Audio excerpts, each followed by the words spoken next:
everybody. How's it going today? Thanks for joining me once again. Hope everybody had a great holiday.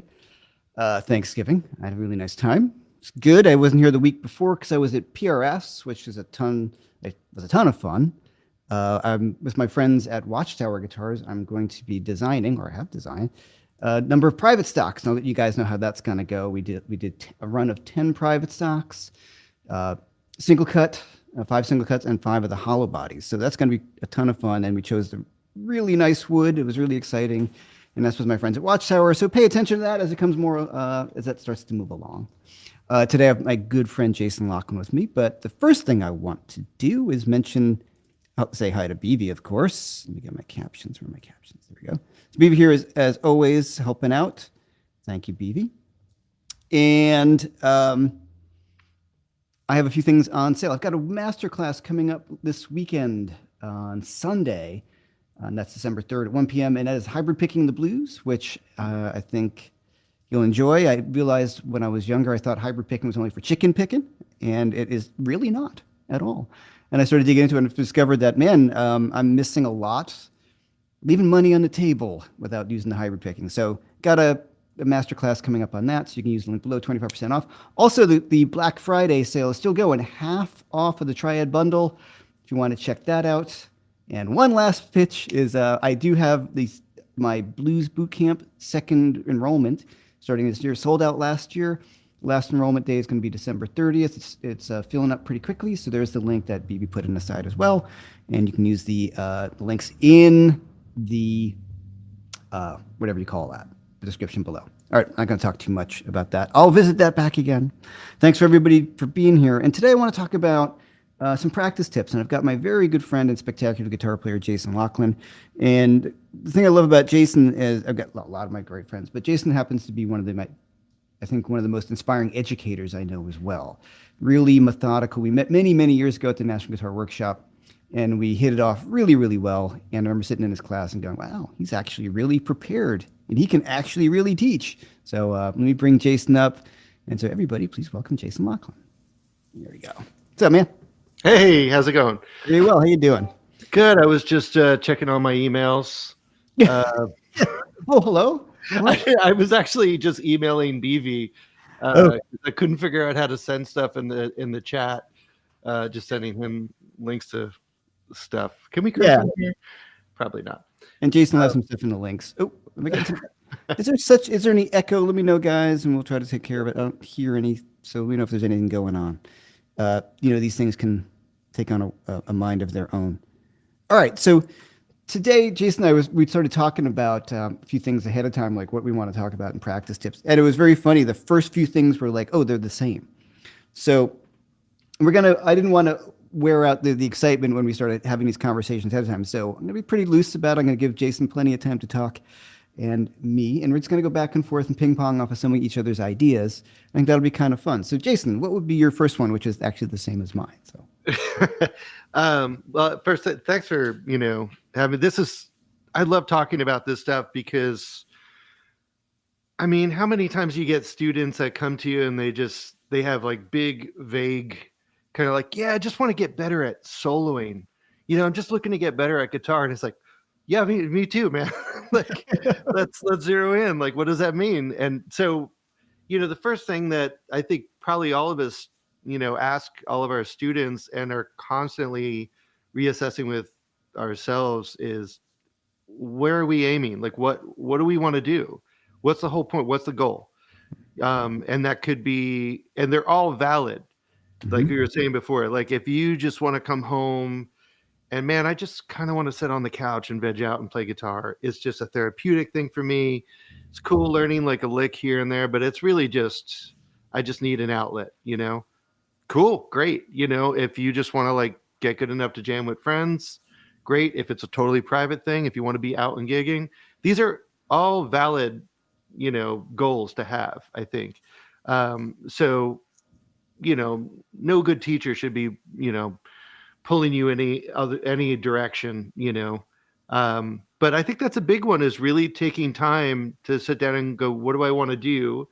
And then also that goes away too. I don't know if you find this, like, you have these goals with practicing where you're just like, yeah, man, I really want to get this down, or I have this gig. Sometimes it's just I need a sense of purpose. What's my sense of purpose this month? It's like, oh, I got these gigs coming up. I gotta make sure I'm like soloing great over these tunes, or um, my sound, whatever it is, Right. and then you have like these lulls sometimes where you're like, man, I don't have any gigs this week or this month or whatever it is, or I've been playing the same kind of music, like, it's hard to stay motivated in those Yeah. times. So you have to make, I have to make gigs for myself if I want to like keep certain stuff in shape.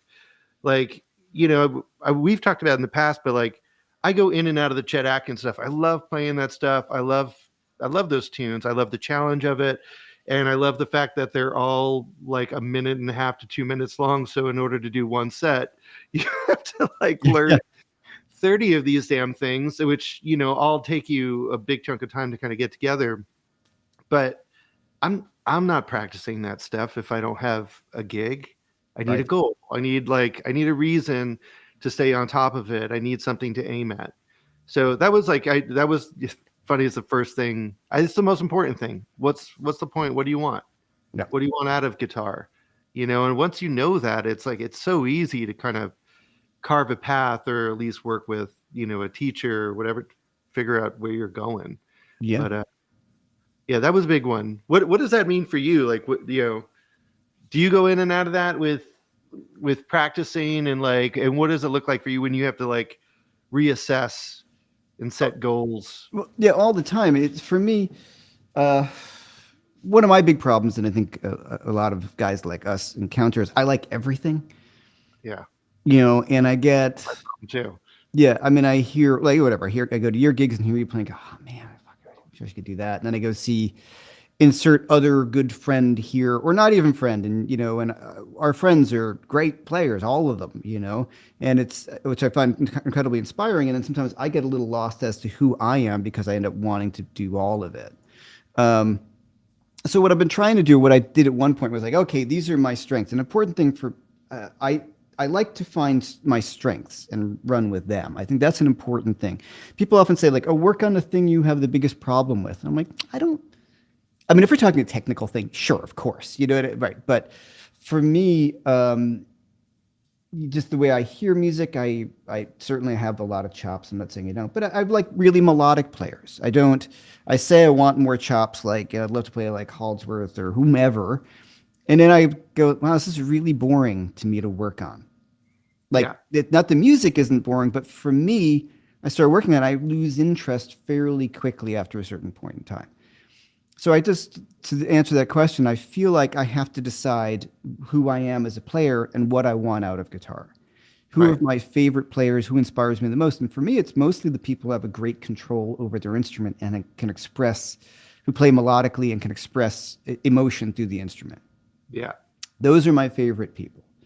And so I work on those things. So like for instance, for me, like there was moments of not moments, been heavily into Jeff Beck my whole life. And then realizing like, oh, that guy, he doesn't really sometimes uses pedal. It's all his hands. Like everything, he just creates all of this sound from a Strat or a Les Paul, whatever it is, and just his hands. So I decided that I want to be that kind of player. One yeah, where whether it's the goal for me is improvisation, trying to create a moment in time. And so you have to work on those things though. You have to work on improvising and messing up while you're improvising and just keep on rolling with it. But in terms of things like I've got a gig coming up on December 13th at the Bitter End with Matt Schofield. And tickets available. Go over to Instagram, the Bitter End page. And he's a great friend of mine, but he is one of the finest blues guitar players on the planet. that's So great. I just have, Yeah, you have to come down to my feeling of like, okay, I got to practice before that gig. I cannot expect. I have to be in shape for that. So my goal over the next few weeks, it's not even a competitive. Well, I'm not going to lie, it is competitive in one sense for me. Like we're good friends, so there's not like a competition that way. But I want to play as best as I can, and that spurs me forward. So yes, I think I'm getting a little off topic, but if there's a gig coming up, I'm going to play through my tunes and play through his tunes as many times as possible. So I feel like I know the material, so that's never an issue. I've gone in and out, so if I'm not entirely on my game that night or something, I feel like I have a level of um, proficiency in the tunes, and then I need to bring my chops back up because you and I do all sorts of other stuff to make a living, and then suddenly you got a gig with the monster. And you're like, oh Right. yeah, that. Yeah. So Yeah. Especially if you play lots of different styles and you have interest in lots of styles, it's like sometimes you have to just go check back in with the language. yeah. It's like if I'm doing like the Western swing gigs and then I do a country gig, it's like you may think that they're all under the same umbrella. It's the same. It's like, man, those are all very different to me. To solo like in that country swing style, which is all, humorous and lighthearted and tight, very melodic phrases, and Mhm. also very challenging as a flat. I can't really do hybrid picking when I'm playing an archtop. It Right. doesn't sound good. I have to take like, a few days at least before a gig and like, not just like outside of like learning the tunes, but just go back and listen to all that music and just get into the energy and vibe and the feel and all that stuff of that music. Mhm. If I really want to immerse myself in it, I always have to kind of check in. Um, but you said something else that it was interesting. Like I think when you're a guitar player with like lots of different interests, and you're also good at a lot of different things, maybe not great at everything, but you're good at a lot of different things. I feel like I'm good at a lot of different things. I don't know what I'm great at. Mhm. Um, Probably making shepherd's pie. Yeah. That's the biggest strength. Jason's a Um, fine cook, by the way. but yeah, it's easy to kind of get lost. You have your identity totally get lost, and that's something that I struggle with too. I have to step back and go, what do I want to do? I can do these things, but like, what do I want to sound like? Mhm. Like when people think of me as a player, what do I want them to think about? When I put out music, what do I want that to be? I don't want to put out business card records where it's like a million different styles, Sure. Yeah, and yeah. it's like,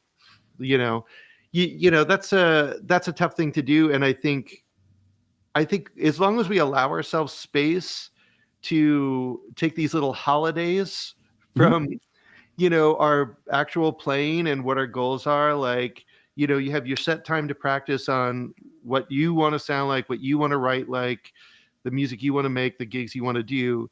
And then like, you set a timer. It's like I work on that for like an hour every day or 2 hours or half an hour, whatever your practice schedule is. And then allowing that like another like 20 minutes or another hour, depending, just to fart around and just play Yeah. with stuff. Like, like you were saying the other day, I was like, yeah, just like hung out, like just played a bunch of Django Reinhardt stuff and got into like gypsy jazz for a minute and had like a blast. It's like, I just think of those, like, if you think of all that stuff as like holidays, like I just took a little holiday from my thing Yeah. after I worked for a bit. Cool. But I don't think we could let up on No. what our main goal is. Right. So it's like almost like, your meat and veg before you have dessert. But Yeah, yeah. Well, let's be a little more. I mean, we can talk about that slightly, let's say, esoteric, but you know what I mean. We want to.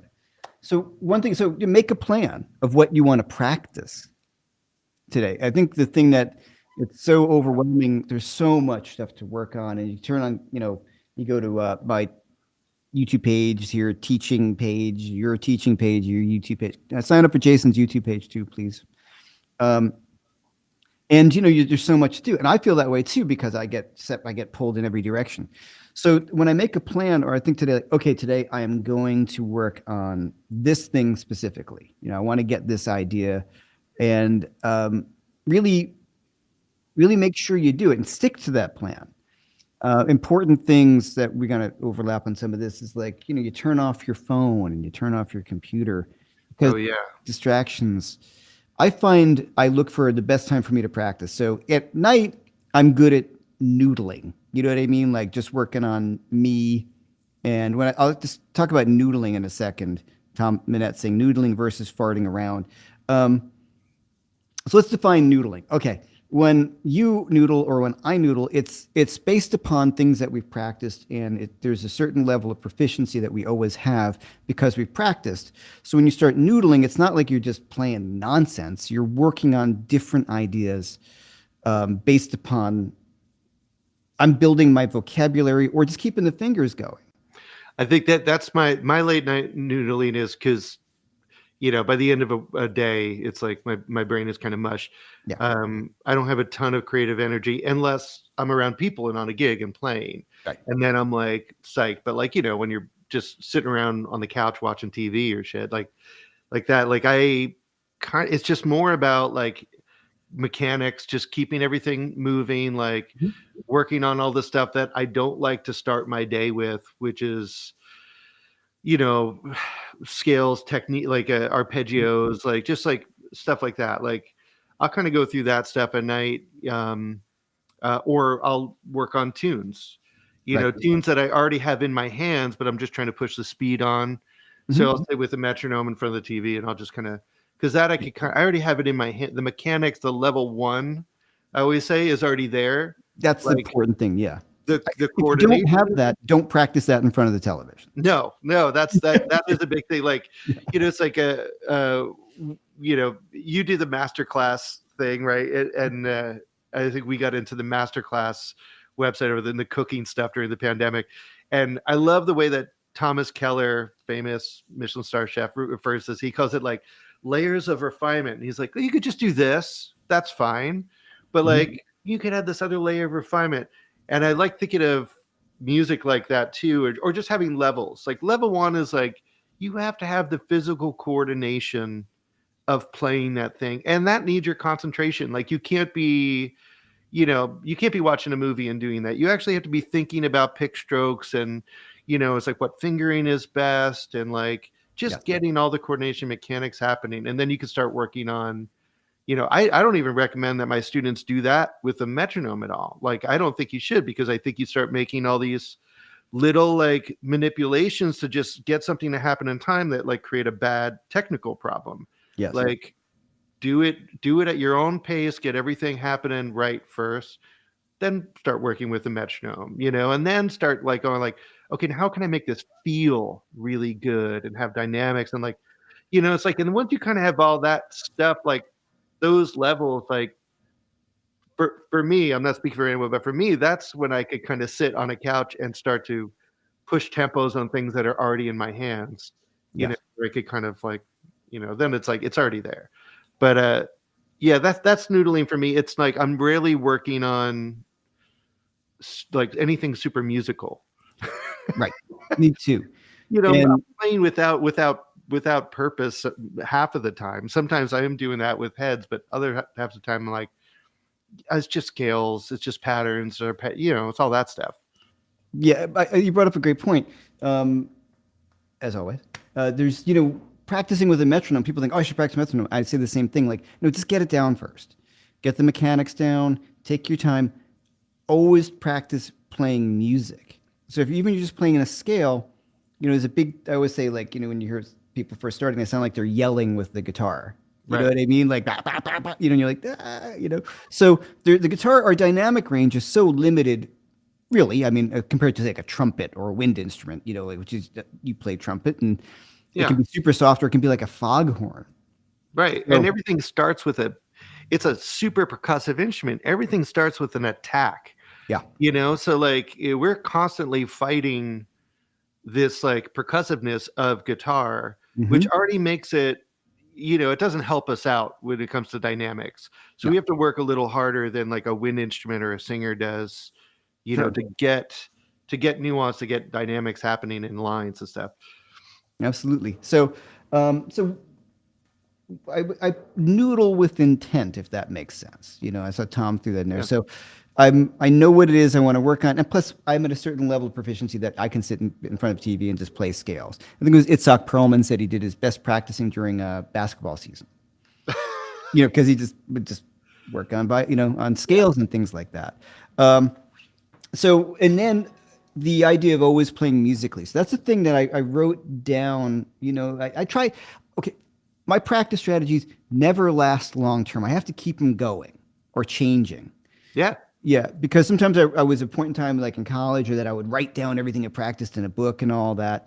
And that was cool for a while, especially when I had proficiencies where I had to know all my, arpeggios or tunes or blah, blah, blah. That was great. But sometimes that just doesn't work for me anymore, or it will for a bit of time, and I just might get bored of that rigidity, or I just switch it up. Yeah. Um, but I try to, for me, practicing in the morning with some coffee is the best time. I try to get up early. I don't, I mean, we've got the fortunate, I don't, you know what I mean? We don't have to be up at a certain early hour because our days usually start. But I find the earlier I get up and practice, then it's out of the way. Oh yeah. So, if I'm practicing at 8 in the morning, people like musician hours. Like, no, I mean, I'll if it's a gig night, well, that's different. But on a regular day, I've got a kid, I got to get to school and all that. So after he's gone, instead of going back to sleep or farting around, I'll try to play for at least an hour. Yeah. Now, here's the biggest, most painful thing. I think most people don't. It takes a huge amount of commitment to be really good. Oh yeah. And it takes It's not. It's like it's. I mean, it's super tedious. Like it's like you have to be okay with tedium, and it's like there's tons. Like you're working on music all the time, and that's great, and that's super rewarding. But if you're like you were saying, just working, playing or practicing with intent, as you always should be, right? Like,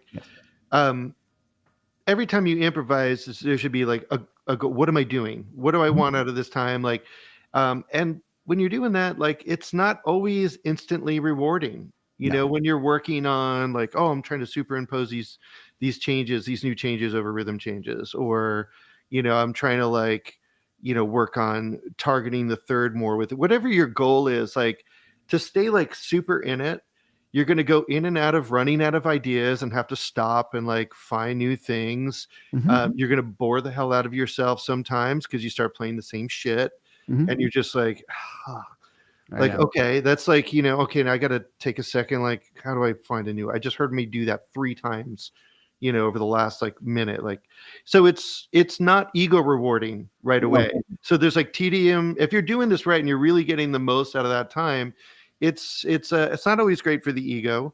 But you don't get to see the results necessarily in a practice room. You get to see them when you're performing, Yeah. and that's when you get to feel all the like, yeah, man, like starting to that thing is really starting to pop up in my playing, whatever fill in Yeah. the blank is. Well, yeah, and that's the important thing, extremely important. That the results are not instantaneous, and the best thing is they. I love when they sneak up on you. Yeah. Like you've been working on ear training or something, and the more you practice and being aware of the notes, and suddenly you hear something and you just play it, and you're like, wow, like that just happened, but it didn't just happen magically. It's something you've been working on, and then suddenly it appears and you're playing. So whether it's a lick or a phrase, so some specific things. Like I have you've got plenty of courses. I've got courses out, and what I tell everybody in those courses, like I have like this fundamental blues lick course or this repeated pentatonic lick course, just like get that thing under your hands, so it's just like you're saying, hey, what's going on? Like it's something that simple, because there's a muscle memory thing that I think people don't pay enough attention to. Right. Like if you kind of have it, you don't have it. Right. Yeah. And it's like, I mean, we were all guilty of this at one point in our lives with practicing, where you play the odds game, where Mhm. it's like, yeah, I got it like 4 times out of the 10 times I played it. And it's like, well, that's not it. That's not it. It's like, you should have it every time. Like I should be able to wake you up at 3 a.m, put a guitar in your hand, and you could rep up and down that scale or arpeggio and just like, it's fine. Right. Like that's knowing it. And I come across that a lot. I mean, I was guilty of it, being a young guitar player when you first get into stuff, like how much time something took. And there's no trick. There's nothing I could say to a student or you could say to a student other than you just do that a lot every day.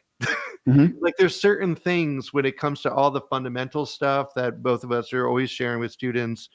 Um, there's no trick to it. Play Right. up and down that scale every day.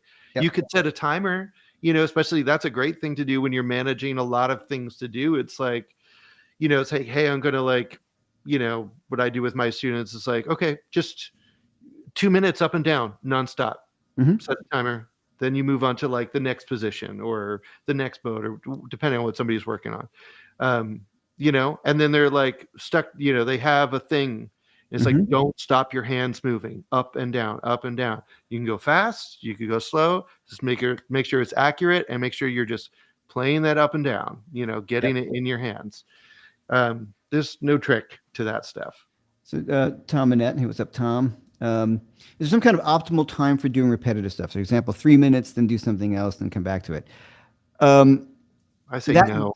Right, and that varies. So for me, I would say, okay, if I want to get something under the fingers in my muscle memory, or I my attention span, when everybody's attention span has gotten so light because of the world. Hmm. And I find if I do set a timer for 3 minutes, this is really helped me at certain points, especially in college when I was trying to learn memorization stuff. What was cool was I would do it for 3 minutes and just you saw the thing, or 2 minutes, whatever works best for you. So that 2 minutes of concentrated practice is going to be much better than 15 minutes of you kind of screwing Oh, around. that's true for sure. Yeah. And then I'll hit the Yeah. timer again. I'll take 2 minutes off or a minute off, whatever it is. Like, okay, I'm gonna take a minute off, shake out my hands. Like, Yeah. guitar, first of all, technique wise, it's not no pain, no gain. It's not that. If your hands start hurting, just take a break. Just, Yeah. whatever. But so when I was learning all my, all the inversions of all my arpeggios from starting each note, in each key, into all 12 keys, it's a lot of brain work, and so for me, that was helpful. Put on the timer.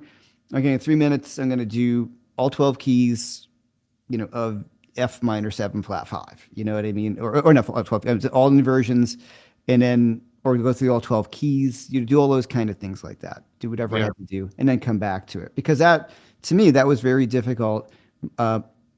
My mind would start wandering. So the 3 minute thing is cool. It's also good for chops. I wouldn't sit there and practice a fast lick for 3 minutes because you're going to hurt yourself, I think, I mean, I would at this point, but so being conscientious of that, but Tom, I do find that a timer really works well for me. And it's one of those things that it's always flowing. Sometimes I go away from doing that. I'm like, oh yeah, let me go back to that and work on that thing for 3 minutes. That was super helpful for technique and memorization of things like arpeggios. Yeah. I would say it does come down to like how that's good to do to challenge yourself when you have something in your hand. When you're doing repetition, I feel like where it's not, you kind of have it and it's like, how many times am I supposed to play this every day to push myself? Sometimes just putting a number, Yeah. it's like, oh, I'm going to do it 10 times. I'll do Mhm. it 20 times, and then as you get faster, then maybe it's like, you start setting those actual timer limits. Mhm.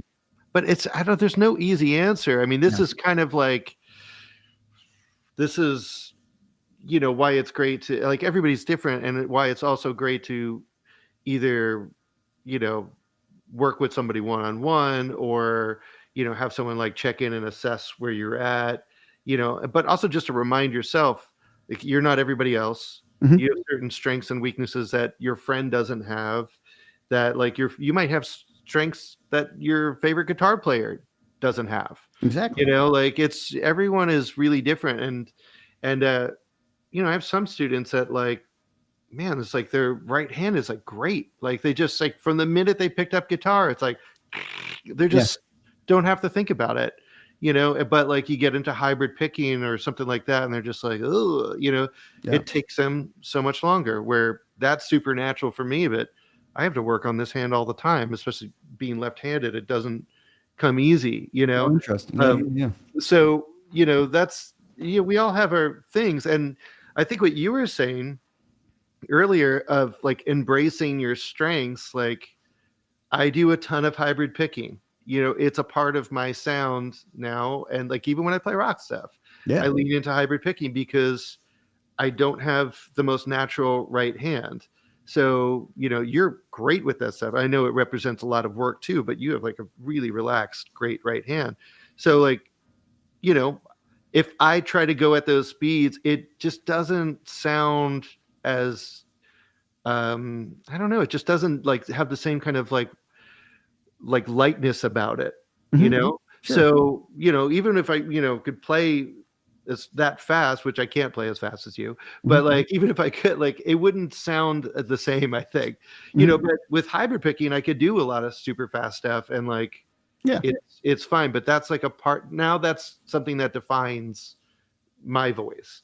Right. So I think that we all have them, and it doesn't have to be like a hit to your ego at all. No. It's like, because like I think the more you do this, you just start to realize, yeah, like man, everyone's like the reason. Just think about your top 10 favorite guitar players. Like they're all so different, and Yeah. like how many of those top 10 favorite guitar players could do what the other guitar player can do? Like none.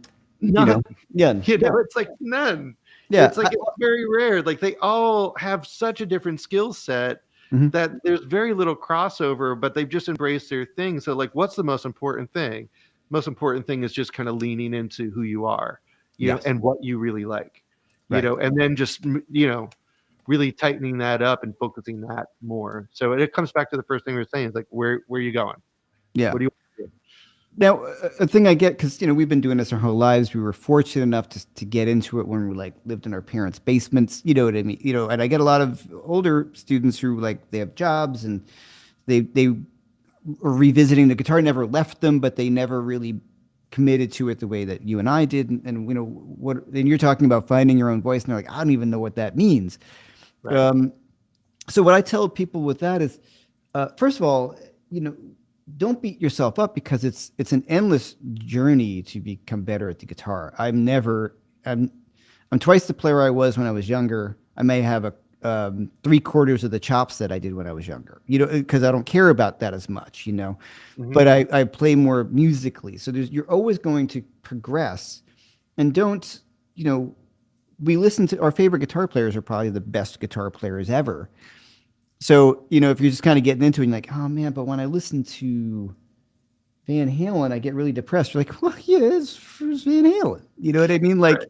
so Yeah. it's hard to, we assume that we should be that good, and Yeah. there's, and also really tap into your level of enjoyment. What do you want out of the instrument? Like, I just want to But have fun. I that, want to get better. yeah, and I think that's like, your voice. I don't always mean that as, obviously if you're trying to develop as a professional musician, that means one thing. Yeah. But for somebody who's like playing on weekends, or jamming with friends or just playing at home, that to me can mean like just what do you like? Just play the stuff you like, develop the stuff that you like do your thing. Like, what is your thing on guitar? What do you want to do? Yeah. And develop that more rather than, I can play a little bit of rockabilly and I'm into some punk and I'm into some country and Mhm. got the blues guitar down. And it's like, but like you listen to rockabilly 24/7. Like maybe, Maybe just play rock. Really, if like, you're I- currently in a rockabilly band, like, I don't know, maybe like spend a lot of time really doing that, yeah, yeah. Anyway, So, so I was going to bring that like to like maybe get into, I'm curious, like, what do you show students when, we were talking about melodic playing before, and like, sometimes you could see that just kind of just thrown out there online. Mhm. And I know like I would see that like thrown out there when I was like a kid, just like, play more melodically or just play the changes, and when you're just like play 10 or better. 11, you're like, oh, it's like, but how? Yeah. How? Like, I what does was that like, mean? just play better. Yeah. Like what? Yeah, yeah. So what does like playing melodically for you look like, and what do you think about Well, when you're we were doing that? discussing this beforehand, and this is like a very common thing, especially in the jazz world when I was at college, and you got to learn the melody of the song. Yeah. Like First people thing. don't first. So the greatest solos, you even talk about like Kurt Cobain, his solos were all like kind of playing the melody of the tune with like some guitar tone with like Teen Spirit, So if you know the melody of the tune, that gives you a place to go. And sometimes blues tunes can be difficult if you're trying to learn the melody because there's a lot of stylistic stuff. So you're trying to learn a Muddy Waters melody. It's very difficult. So I would not necessarily, you can work on that phrasing, but when BB King sings, you're like, how do I play that? Like that is so weird. I'm That's talking just about different style. That's that you have to generate your own melody half the time. Exactly. So I'm talking about if you're working on any jazz standards or country tunes or rock tunes, there are always pretty defined melodies. Or you could even work on an instrumental tune and learn the melody. So you that might even be easier for you because you know the melody of the tune. So that gives you your starting point of where to develop your improvisation from. Always. And a lot of times, classic thing I remember in college or anywhere, we're like, I don't know how to start the solo. Play the melody. Right.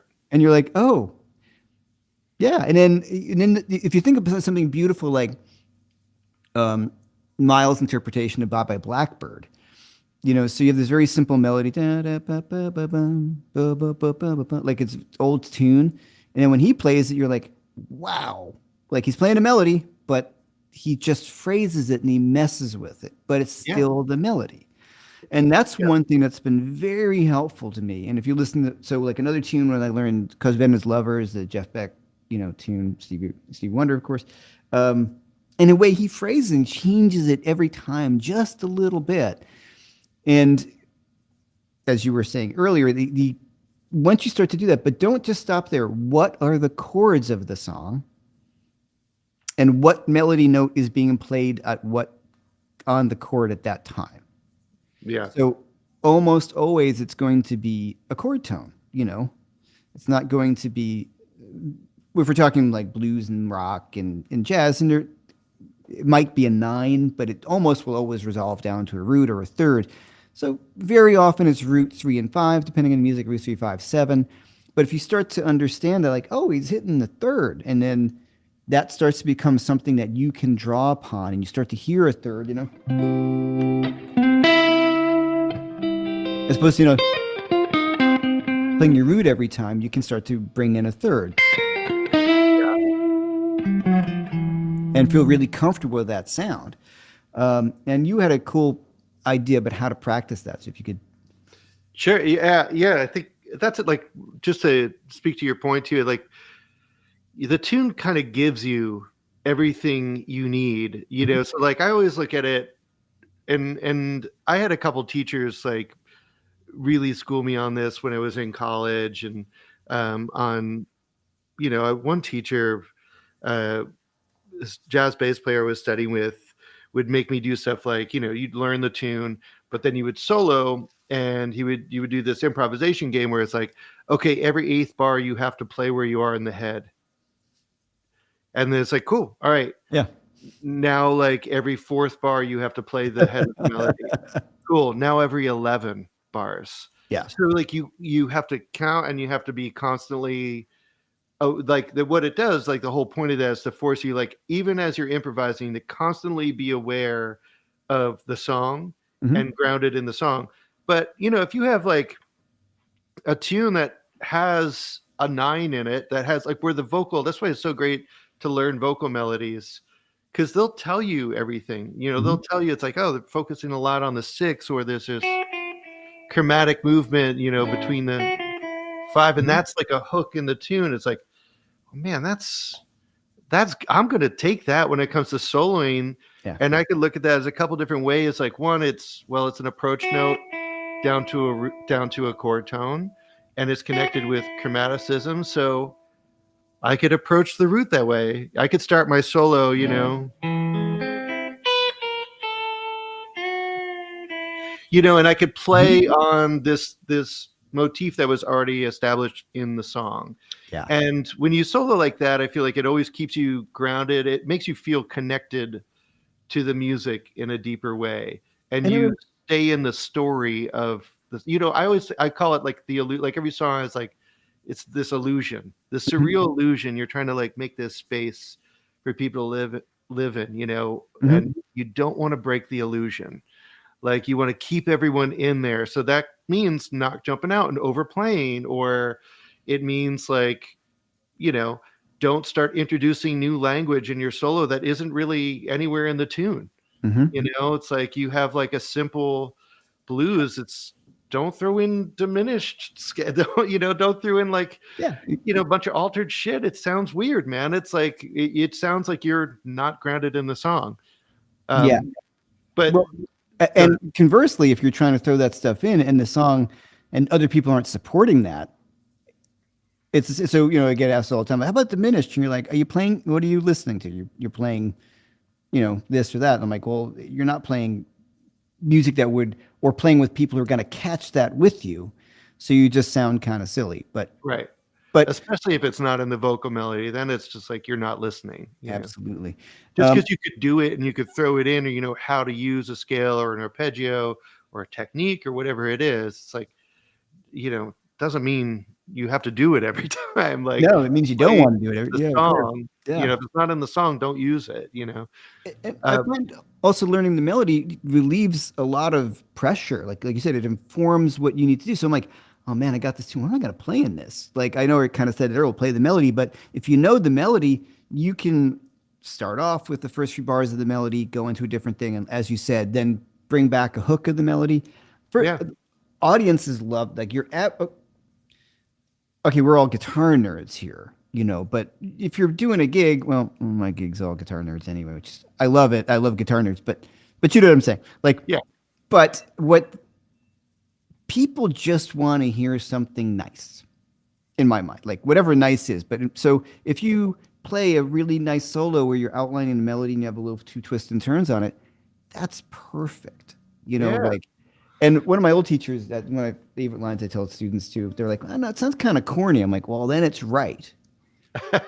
If you could sing it, because I think, as just tapping into like, primal lizard brain shit with like the way we hear things is like, we're always looking for patterns, and we want to see, like, if you play a melody, like reinforcing that melody is good. That's the kind of stuff that makes a listener go, is like, ooh, I recognize that.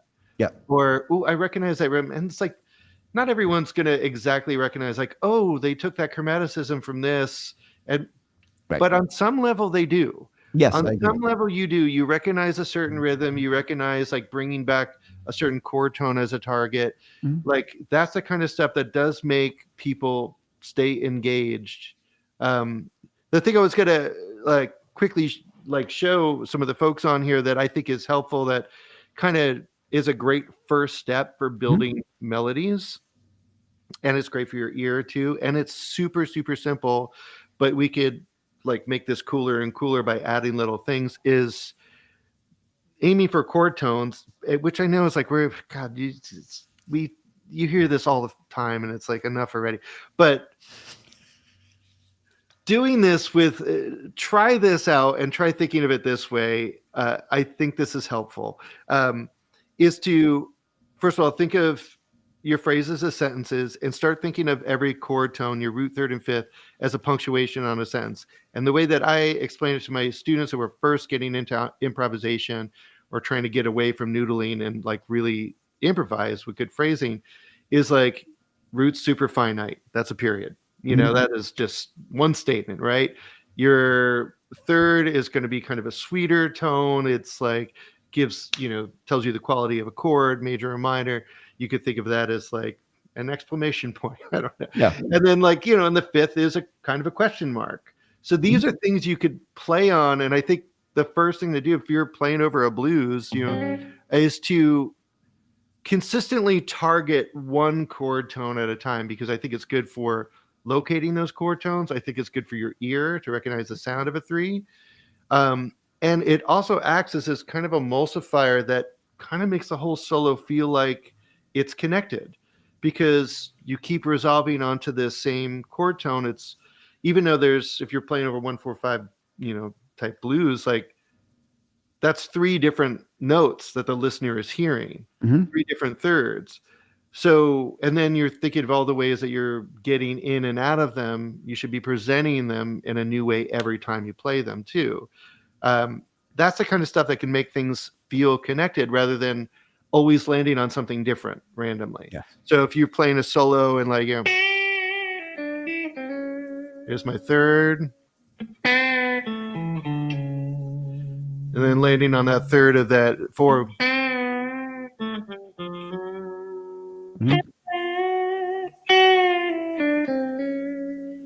Third of that fifth.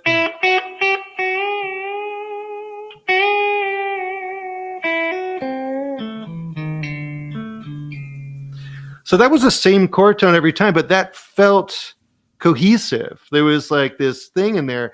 And I think that's a really good thing to do for your ear. But one of the fun games you could play with is to play on the way that those things sound, where the root feels super finite, then don't give a listener a root until the very last phrase. Yeah. And it's like, what, that gives you such a great button. So land on everything but a root. There's a fifth, a third, a seven, a third, another third. Then you finally get a root. Yeah. Like, and just having like these games, so you're playing with just more of a focus. Talk about practicing with intent. That's like great stuff for your ear, but that's the kind of stuff that helps you tell a story. So you hear players talk about this all the time. Tell a story in your solo, man. And it's like, well, how? How do you do that? Yeah, exactly. And You just don't have it then. Sorry, man. Yeah. yeah. And it's a all about mystical ability that we have. Yeah. It's all about like development and melodic construction. And we've talked about this before. Like all of the great classical composers had to do this and deliver on this shit. It was a job. It's a skill. It's a skilled Right. job. You're a craftsman, basically. Like you have to turn around a piece like this. Like you can't just wait to be touched by God and have this great melody come to you, or or inspiration help you develop a motif. Like you actually have to have tools and devices to do it. Yeah. And it's kind of the same. It's a lot of the same things that all of our favorite composers are doing. Beethoven's favorite piece is the best example of the use of repetition, and sequencing. Beethoven's Fifth is just like an exercise in repetition of a single note and sequencing. Yeah. It's funny, like you get all the trolls sometimes in the job that we do. And one guy had commented, because, you guys know me, you've been here. I talk about knowing the guitar well. And you get the comment of like, oh, that ruins your playing. I look for the notes that aren't in theory. I'm like, listen, you moron. Like everything. Okay, was this Lord of the Rings? What are you Yeah, talking like right, exactly. I'm like, everything has a function in some way or another. And when in life does it help you to know less about something? That drives me crazy too. When someone's like, I've recently saw someone post something about like, learning modes and how like, no one should. It's like, what's the point? It's like, I've never heard anyone like. I know exactly what you're talking about. Yeah, and it's like, okay, well, I agree in the sense that like most early traditional jazz and blues, it's not modal music. It's all about melodic embellishment and chord tone embellishment. But there is a big chunk of music that's very modal. And also, I've never had an experience as a country guitar player or rock guitar player, like, or playing blues, whatever, like where I've been like, God, I really wish I didn't learn those modes, man. That really messed me up. Like, I know. Or like, I've never been in a situation where somebody says, "Hey Jeff, what on a gig or a session? Hey, what mode is that?" Or we're playing in Dorian. I'm like, nobody talks like that. Nobody speaks like that. Nobody talks like that. But it. It is good to know these things because every mode does have a certain tonality. So like when you're soloing over that chord tone or soloing over that chord, sorry, you're assigning a certain tonality to a chord when you choose a scale as a highway to move around and connect chord tones. You are kind of picking a certain tonality, whether that's mixolydian or major or whatever it is. I'm not thinking modally, but I'm really glad I like got those things in my hands because it helps me just move around and connect and be more fluid. Sure. It's like it's great to know those highways to just get around. So I don't know, always be wary of anytime someone's like, hey, don't learn this. Like, but it's like anything when somebody gives you advice, it's telling you more about themselves often than it is. It's always like an insecurity thing. Yeah. Like, look, for me, like, like when something happens in news and suddenly everybody on Instagram or Facebook's an expert. You're like, what? Yeah. So with guitar, learn everything you can about this thing. And okay, I know more than I apply because stylistically, musically, I don't play super adventurous, harmonically advanced jazz. It just it's not my bag. You know what I mean? I don't love Sure. that, but I understand what's going on. I can so I know more than that than what I use. But that has made you. I would argue that that's, even though you're choosing not to use it all the time, that has made you a much deeper player, because Oh yeah. you could pick these little moments that access it, or you have an ear for it, Hmm. so it makes you hear and act differently. And Like, the more you know, you just discover different music and you like it more. Like things that are tough at first that you just start really liking. right. All right, so let's jump to, since we're getting a little. I mean, I'm enjoying the conversation. Hope you guys are as well. We've got a bunch of people here. I'll get to some questions. We're gonna run a little long today. I want to get to some questions, but Yep. simple, fun things. Play along with records. I've learned so much by playing along with records. I don't know if it's a dying art. I don't know, because for us with art, I know my demographic here. We all had records growing up at one, probably, So for me, it was just putting on whatever it was, whether it was Ozzy, playing along with an Ozzy record, or it was playing along with a Cream record, which was my introduction to blues or Zeppelin, and just kind of jamming along with it, and not necessarily trying to learn what they're playing note for note, but Allman Brothers Live at Fillmore East, big record for me growing up. I was like, oh, I can jam with these guys, and I would maybe try to paraphrase what they were playing, but I'm not saying learn. I do think you should learn solos note for the reason of developing your own vocabulary, not because you can go on a gig and play a solo note for note. Nobody cares. Unless, of course, you're playing like Comfortably Numb. That's part of the song. But if you're talking about a blues, don't play the solo that Duane Allman played in 1971 at a live gig, because he never played that same solo again or something. So, but playing along with the record, you're playing with the best, hopefully, and then you can develop what dynamics are, and you're listening about phrasing and all those things. So, and I think it's just fun because you can't always get together with people and play, so it's the closest you can get. Yeah. Yeah, and I think it's for a lot of folks, jam tracks has replaced playing with records, Good point. which Yeah. is bizarre. And I understand why it's fun to play with jam tracks. But I think most students are missing out on a lot of little things that I can't teach someone. Yes. I can't teach you how to like get into the headspace and mood and lose yourself in a recording or in a vibe of something, and Mhm. then start to play in that weird mental state. All I could do is like say exactly what you said, is like play along with that record, like lose yourself in that record. No computer in front of you, no phone in front of you, Mhm. just play along. Yeah. Eyes closed, have a good time, like just get lost in it. And then, for like, I guess it was the first person that I kind of really hit me and say of dynamics, I talking about a lot, is the early Clapton stuff. And I started going like, oh man, like he was the first guy that I started realizing, oh, there's dynamics within the line. And then you listen to BB King and you're like, oh, geez. I mean, it's, insane. Like one line can have all these dynamics. And so when you start to get into that, so you just try to copy what he's doing. Like Yeah. literally just, I'm going to get that lick. I'm going to play it just small, like not the whole solo, because that can be really overwhelming. Just one or two licks that you really like. And just, okay, I'm going to learn that exactly the way he phrased that.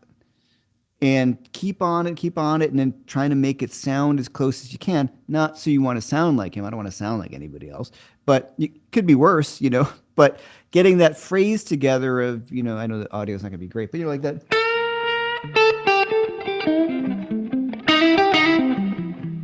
Right. right? And like that Yeah. tells a whole story within that line, as opposed to, like that kind of thing. And Yeah. there's so many ways you can phrase it. So a thing I love practicing, and it's one of the things I do all the time, and I got a course on it, playing blues by myself, because then I can practice all these dynamic ideas. I get lost in that because I can think Yeah. about, there's so many ways to,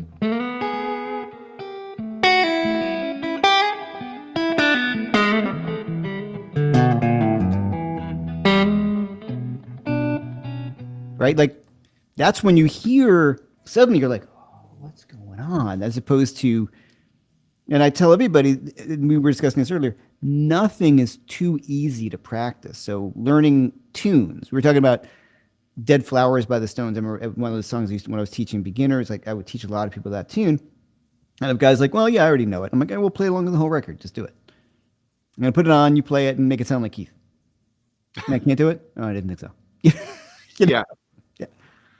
Those are this falls into that tune, falls into that category of like halfway through, you're like, how do I keep this interesting and cool without over adding Yeah. stuff? It's actually a challenge. Again, it's like, how do I stay within this language, stay within this tune, but keep this energy, keep it cool, keep it within.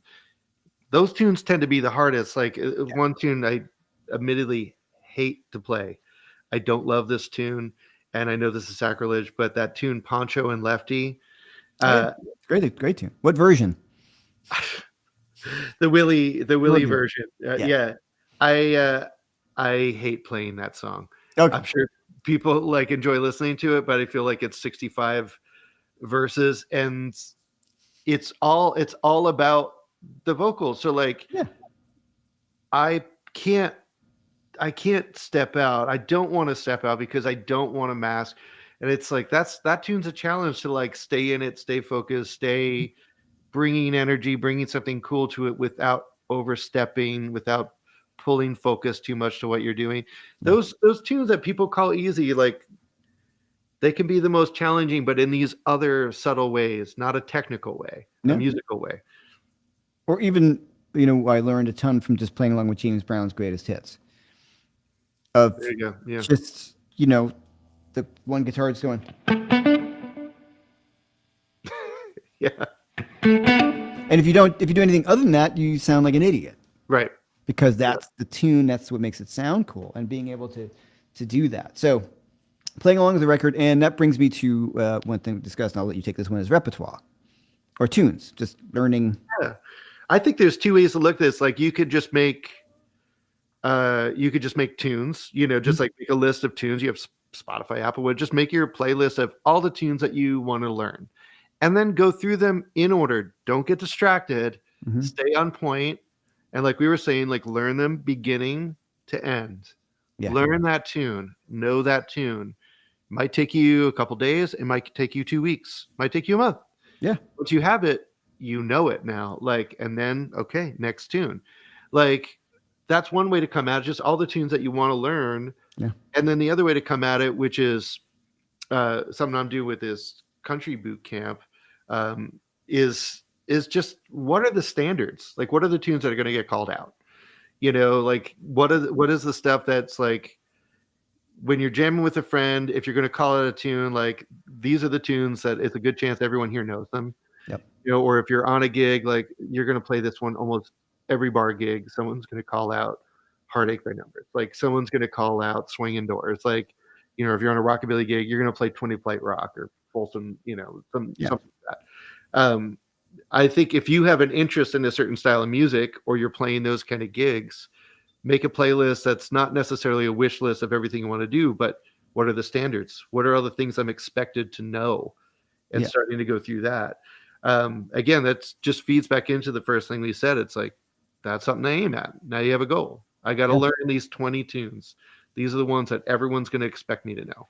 And just in that thing, when you talk about learning jazz or blues or rock, there are standards that you need to know.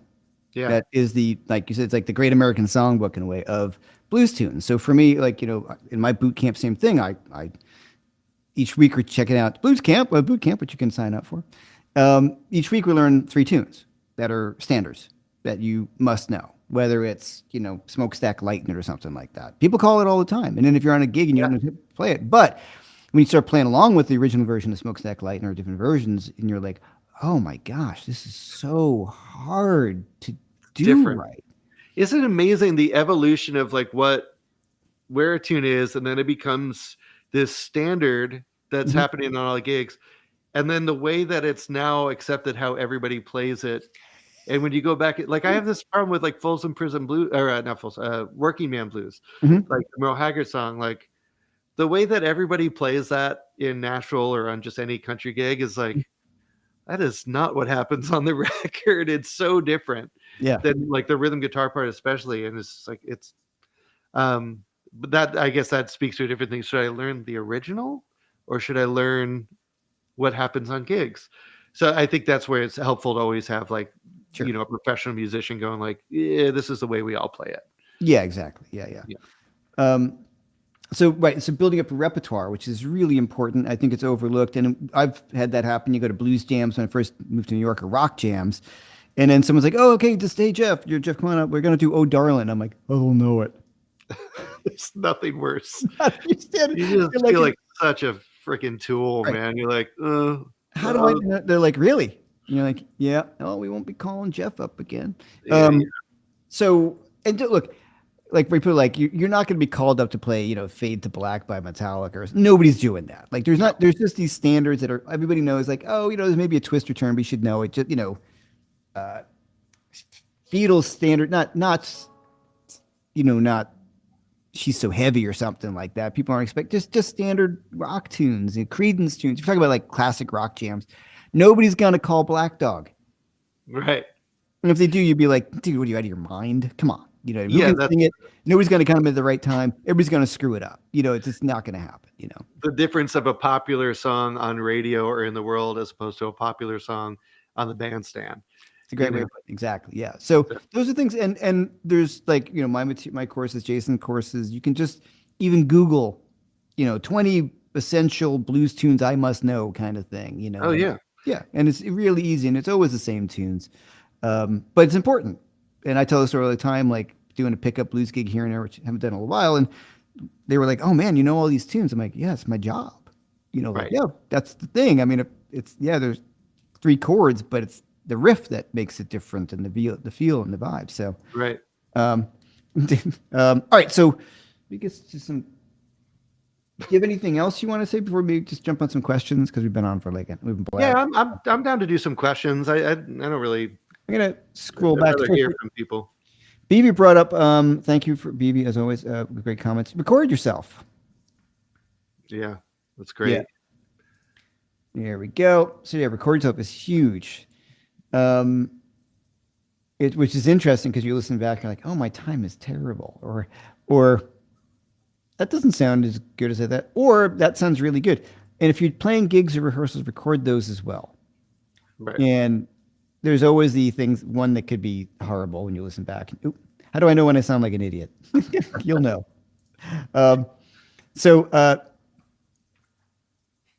you got those gigs, you're like, man, I sounded great tonight. I took that solo, I had so much space. I really. And then you get here back, you're like, I never stopped playing that whole time. Like, what was I thinking? Or the time when you're like, oh man, tonight was terrible. I played terribly. And you listen back, you're like, oh, actually, that was okay, which is kind of cool. So you get a pretty good barometer, of what you actually sound like, Yeah. I'm gonna go back and see. So if I am not looking like I'm paying attention.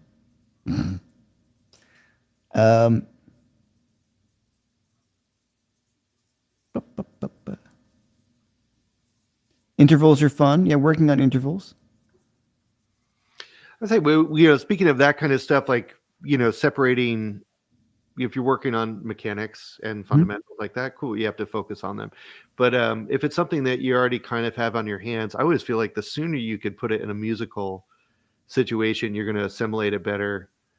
So intervals is a great one. If you're working on sixes, all across the neck and in positions and everything, it's like, all right, well, what kind of music do you usually play? Like, just start making solos that are all sixes. Yeah. Start blowing over your same tunes using sixes. You have a hard time like getting them fit in, compose a solo. Because like when you do that, like that forces you to think about interesting ways to actually use that interval or connect that interval. And like, I like the balance of composing solos and then truly improvising, sometimes stopping and like actually thinking about what's a great beginning, middle, and end. Like if it was like a dream solo, like Gilmour does this. Gilmour is like a composer of solos, Yeah. I think the better you get at constructing those things in these very controlled situations, the better ear and knowledge you have for doing that just freely when you're improvising. You have a Yeah. better sense of like what's a great way to begin. Where am I arcing? How should I tie this all up? Hmm. Yeah. Have you ever brought out some new school too early on stage? Oh yeah, of course. I Yeah. mean, you eat it, and sometimes it works out, but sometimes you eat it and you're like, oh, I should have stayed in the practice room for another couple weeks. Yeah. Yeah. Totally. Um, Also, what I love about live is my favorite players are always the guys who kind of go for it.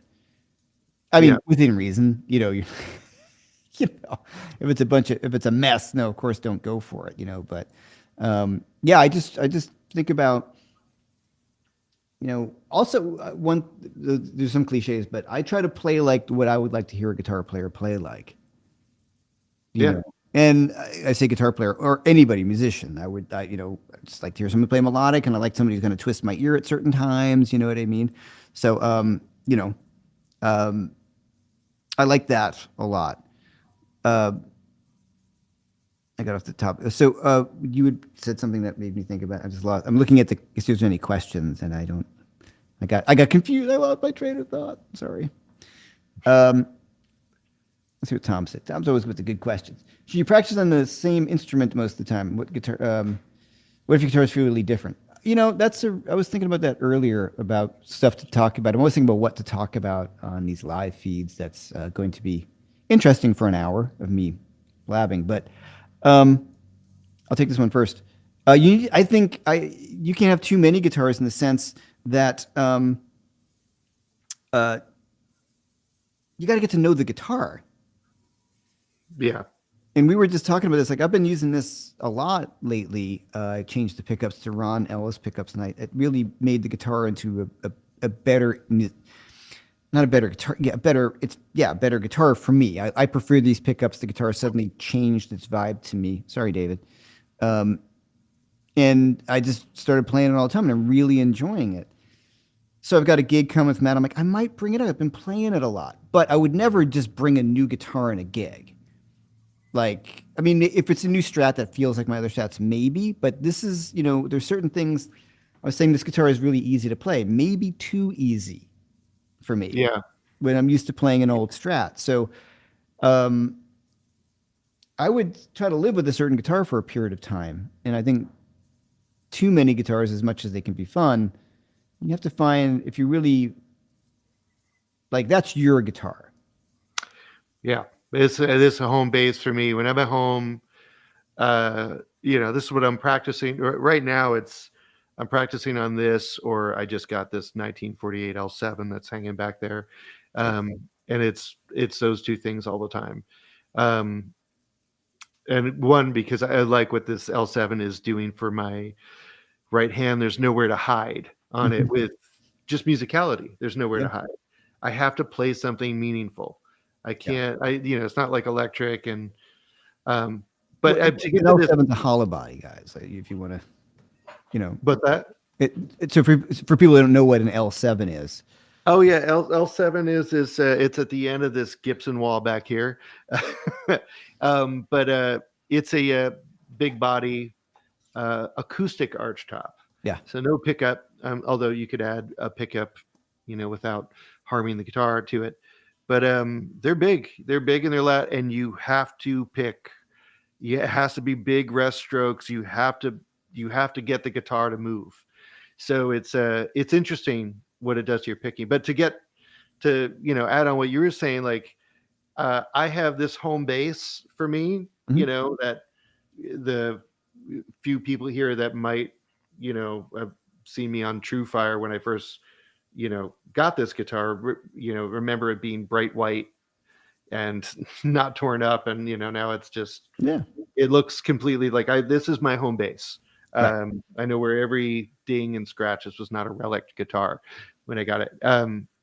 But I was kind of having this conversation years ago with this great guitar player named Nate Radley, who used to play with me every Monday night at Skinny Dennis, and um, like great guitarist, great educator, up in Boston now. Mhm. And he was saying how much he was like, it's like I kind of like changing instruments, and I was kind of afraid to like be on anything that wasn't home base Mhm. for like big gigs. And he was just like, because it just, it gets me to focus on music and stop playing the guitar. And I started embracing that, like after he said that to me, like whatever it was, like 7-8 years ago now. And I do like it. You can't lean on things that are comfortable on that particular instrument. You have to just go, what music is happening now, and what can I add to the music? What can I do that's just music Yeah. and not guitar? It's Mhm. so easy to Sure. get sucked into the world of guitar and all the idiosyncrasies of guitar and have everything be so guitaristic all the time. And sometimes you forget that the music, it's good to get away from this and just make music. What is music? Yep. What's a good rhythm to play? What's a good melody to play? It's like, so, you came to a gig of mine a few weeks ago now where I'm playing this jazz master, and they're not friendly. No. Jazz masters are not friendly guitars. Even when they're at their best, they're kind of not friendly guitars. Um, they're hard to play, and I kind of like the challenge because Uh, it pushes me in a different way. So, I think it's good to switch it up, but you do need something that is home for you where you're doing all your work. yeah. I feel like you need something consistent that is always in tune. It plays well. Like, that's not that. Yeah. And Right. Yeah, I agree. And yeah, your jazz master is really hard to play. yeah, I was at the gig and I'm like, let me check it. I'm like, oh, no way. yeah, not friendly. Not friendly and heavy. Um, they're all like that. And I've played. That's like a good playing one. yeah, that was it played well. It was just difficult to play. It was Yeah, like, oh my gosh. yeah. So yeah, like right. I love playing Les Pauls, and I had to learn how to play a Les Paul over a Strat. So for me, it's my old Strat, the 64, and it's funny how much finish is now removed from that guitar from when I got it. It was a little beaten up. Now I'm like, I see pictures of it, like, oh wow, this whole thing is gone now from Oh playing wow. it. Yeah. And so I don't know if that increases value or decrease. Anyway, I don't care. It's gonna go to the grave with me, that one. So I don't care. But so there's a good question right here from Jason Carter. What's up, Jason? When you first pick up the guitar in the day, what do you play? Ooh, that is a good question. Yeah. You want to go first on that one? Jason, when you first wake up in the morning. Yeah. Yeah.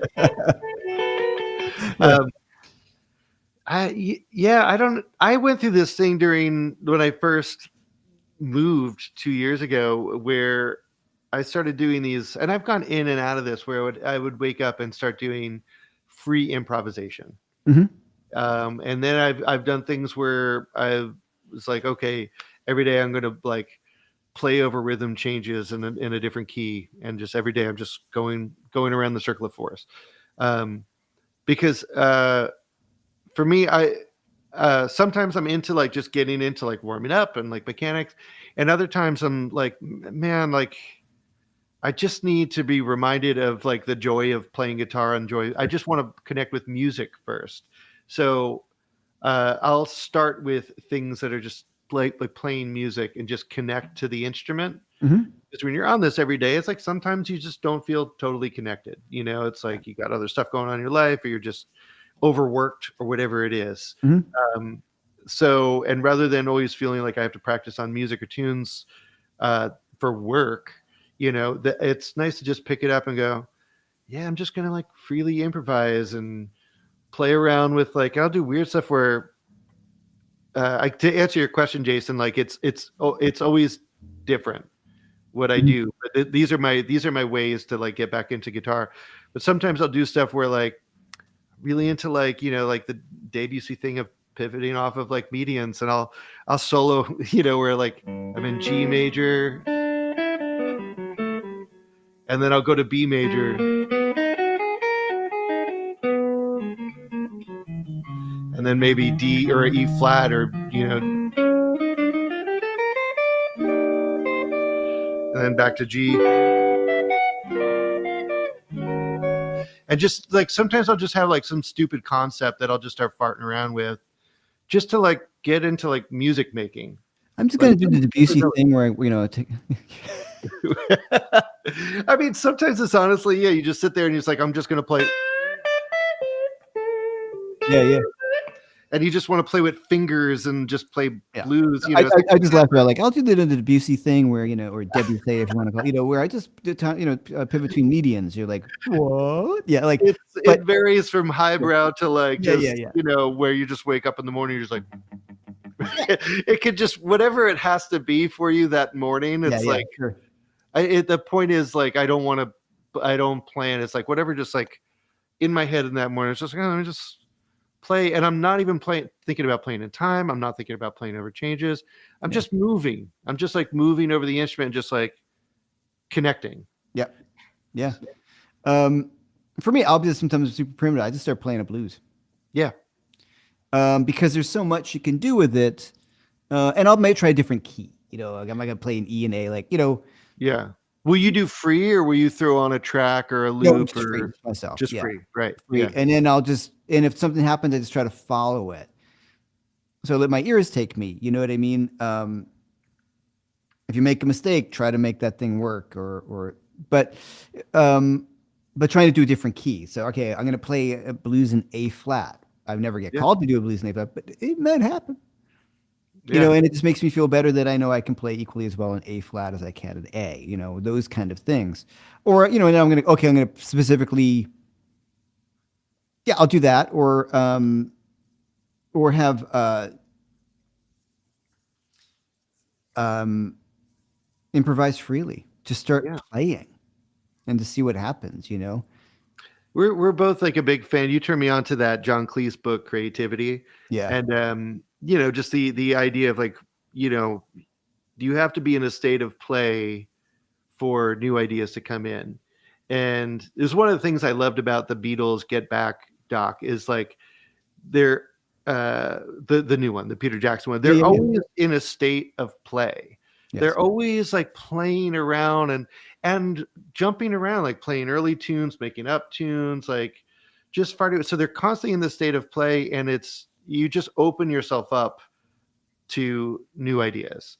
And I think that's like a power of like just sitting down and freely improvising, and just like playing with no intention, it's like to play only the intention is just to be musical, but like you're just in that moment and follow just what's to be in a moment, right? And it's like I've never had a situation like that where I've gone to do that some new thing hasn't been like, oh, hey, here's something you should probably explore or make a note of, like And also it can happen at any level, guys. So it's not like you have to be at our level or levels above us. It's just you can just, if you're kind of proficient on the guitar, see if you're just kind of working on your pentatonic skill. There's no reason why you can't go.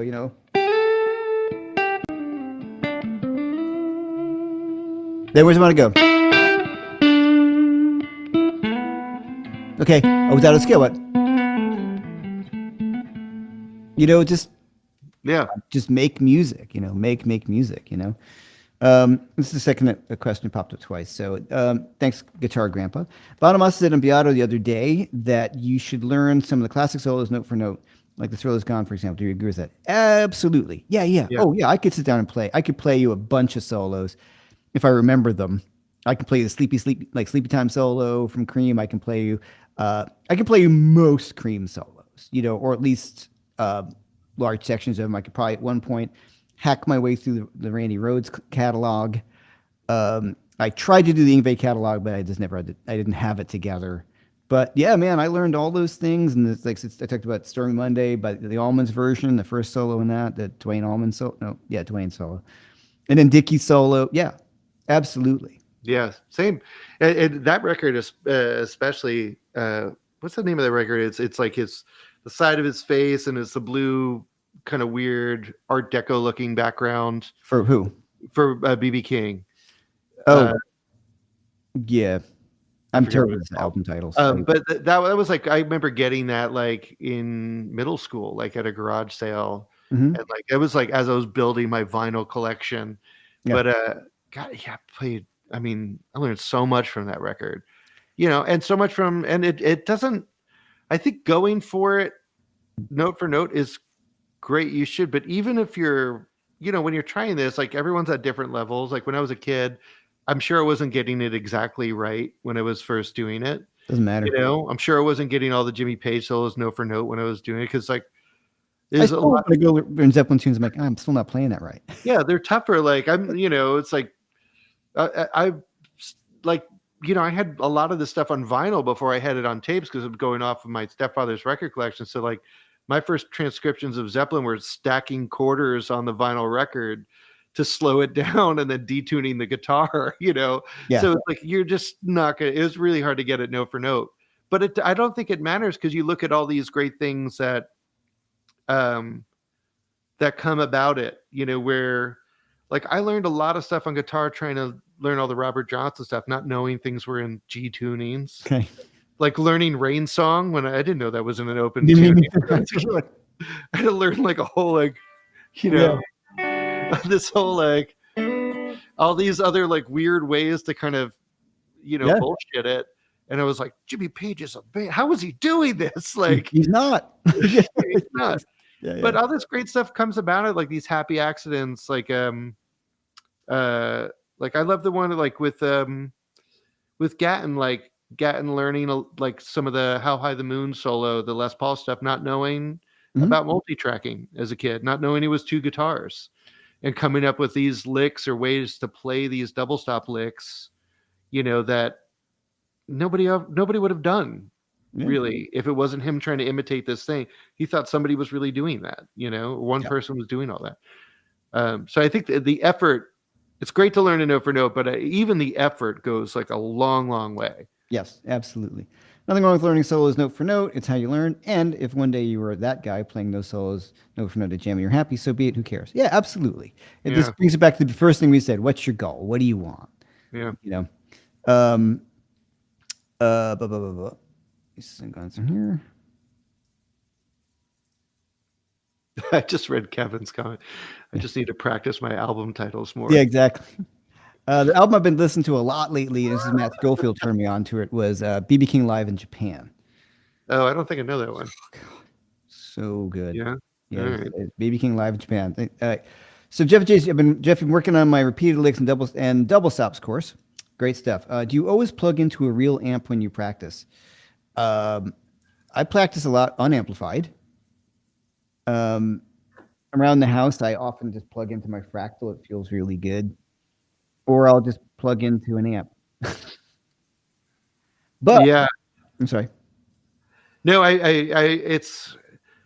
it really depends on what I'm working on. Like, but sometimes like the modelers are fine when I'm practicing. It's like if it's super early in the morning, I might not play with an amp because I live in New York and it's apartments. Sure. But yeah, I mean, I would say if I'm playing electric, it's kind of half and half. Half the time I'm into my Princeton.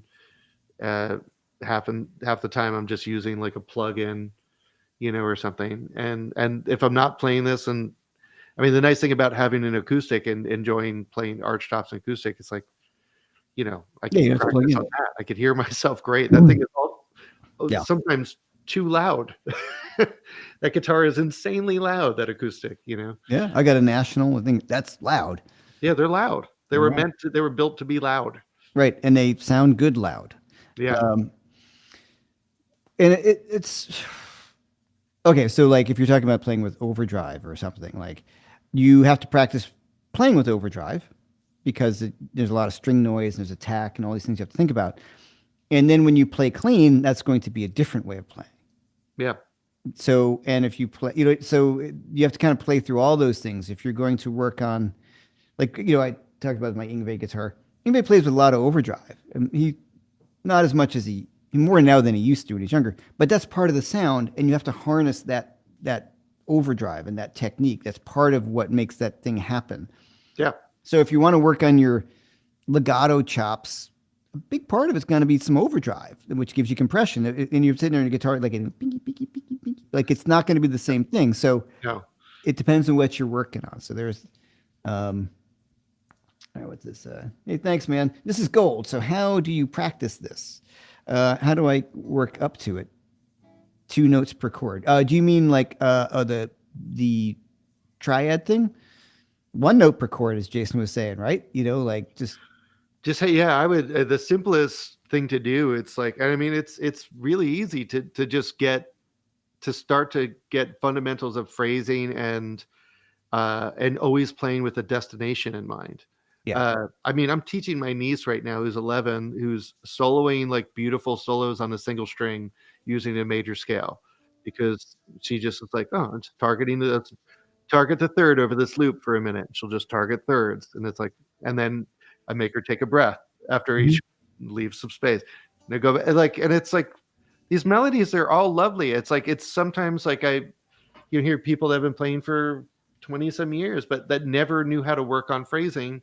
that can't do that, you know? Yeah. So it's actually really simple, like really simple place to start is just pick a scale and pick a one chord loop and start experimenting with just Yep. landing on different chord tones.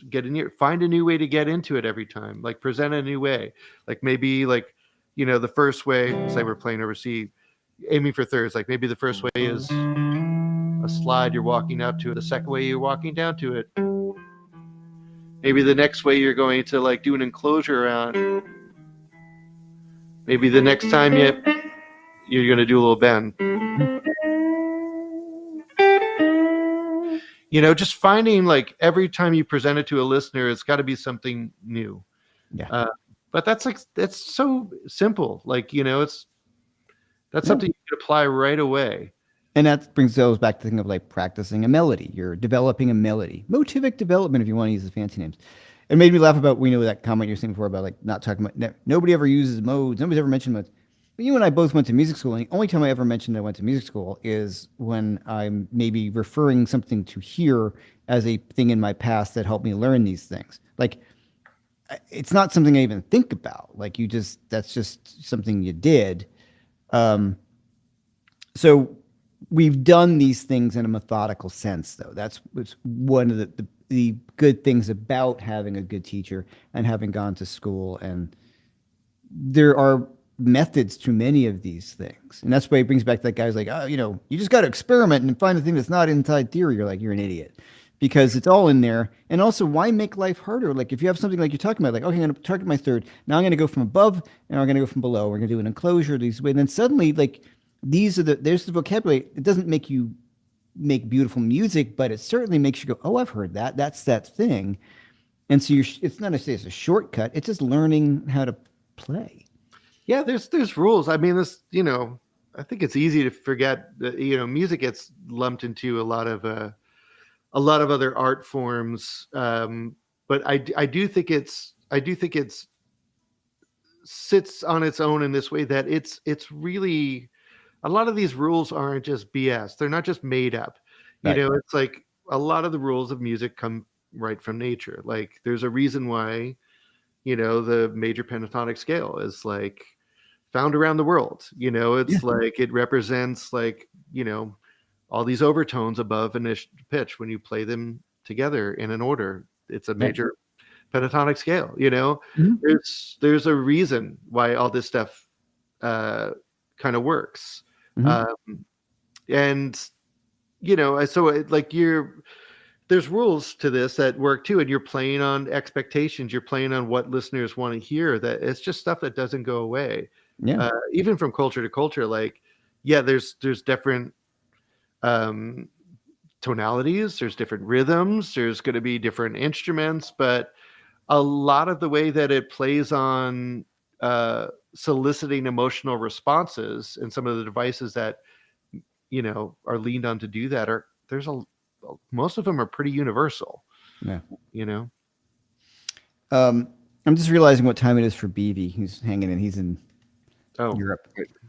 So I'm just gonna call it a day, but thank you so much for everybody for being here. Um, Jason, thanks for being here so much yeah, as my always. pleasure, man. Yeah, and you guys, he lives in Brooklyn. Well, not you, uptown now. He's an uptown guy. I'm in the Bronx these days. He's in the Yeah. Bronx, right? And so we hang out and talk all the time.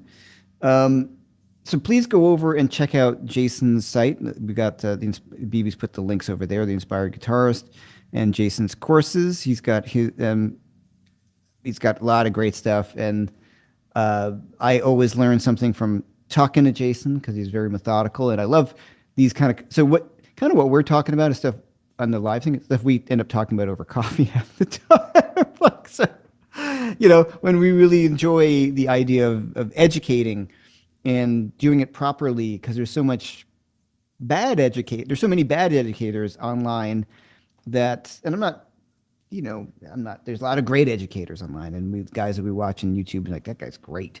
So for us, it's very important to try to demystify that music, and it comes down to a lot of hard work. But if you're smart about the practicing and do hopefully some of the things we're talking about, you get better, which is cool. It didn't happen. Nobody waved their hand over me and said, "Oh, you can suddenly play well." It's not at all. No, just we both practice our asses off and we're very serious about what we do.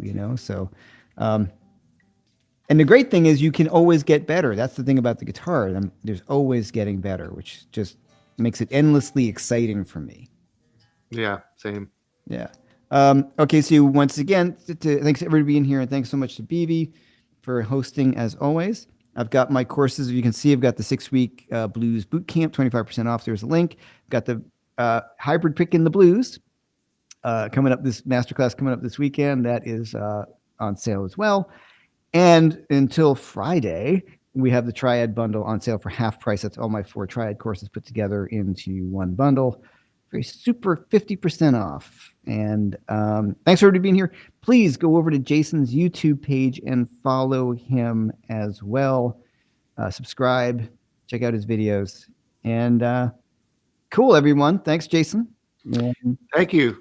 Thanks, great questions. Thanks for having me, man.